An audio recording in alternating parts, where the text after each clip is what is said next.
ছাত্র সমাজ যদি জেগে যায়, শ্রমিকেরা যদি জেগে যায়, বিপ্লব অবধারিত, এই বিপ্লবকে কেউ ঠেকাতে পারবে না ইনশাআল্লাহ। বাংলাদেশ শ্রমিক কল্যাণ ফেডারেশন লক্ষ্মীপুর জেলার উদ্যোগে শ্রমিক গণজামায়াত অনুষ্ঠিত হয়েছে। বুধবার বিকেলে শহরের লিল্লা মসজিদ মাঠে শ্রমিক জামায়াতের এই আয়োজন করে শ্রমিক কল্যাণ ফেডারেশন লক্ষ্মীপুর শাখা।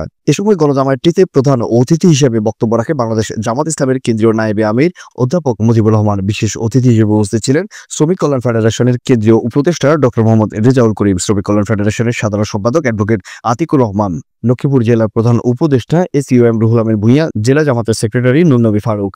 অনুষ্ঠানে সভাপতিত্ব করেন জেলা শ্রমিক কল্যাণ ফেডারেশনের সভাপতি মুমিনুল্লাহ পাটোয়ারি। আগামী জাতীয় সংসদে আমরা যাতে ইসলামী রাষ্ট্র কায়েম করতে পারি, বাংলাদেশ জামাত ইসলামী ওই সমস্ত লোকের জন্য আমরা ওই সমস্ত লোকের জন্য দোয়া করব, ওই সমস্ত লোকের জন্য কাজ করব যারা মানুষের আইন নয় আল্লাহর আইন প্রতিষ্ঠার জন্য চেষ্টা করবে। কথা ঠিক কিনা বলেন? বাংলাদেশ শ্রমিক কল্যাণ ফেডারেশন মানব রচিত শ্রমিক আইন দিয়ে নয়, আল্লাহর দেওয়া ইসলামী শ্রমনীতি, সেই শ্রমনীতি বাস্তবায়ন করতে চায়। সেই শ্রমনীতি বাস্তবায়ন করার জন্য আমি আপনাদেরকে আহ্বান জানাই, শ্রমিক কল্যাণ ফেডারেশনের সংগঠনকে শক্তিশালী করার জন্য আপনারা সহযোগিতা করবেন ইনশাআল্লাহ। এবং এই সংগঠনের মাধ্যমে বিপ্লব হবে। ছাত্র সমাজ যদি জেগে যায়, শ্রমিকেরা যদি জেগে যায়, বিপ্লব অবধারিত, এই বিপ্লবকে কেউ ঠেকাতে পারবে না ইনশাআল্লাহ।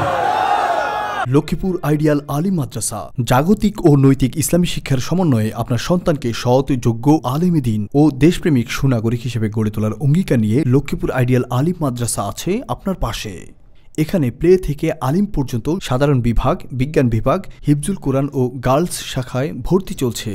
এখানে রয়েছে উন্নত যোগাযোগ ব্যবস্থা এবং রুচিশীল ও শিক্ষাবান্ধব পরিবেশ, আবাসিক অনাবাসিক ডে কেয়ার ব্যবস্থা। লক্ষ্মীপুর আইডিয়াল আলিম মাদ্রাসা, কোর্ট বিল্ডিং সংলগ্ন, জুমুল স্টেশন, সদর, লক্ষ্মীপুর।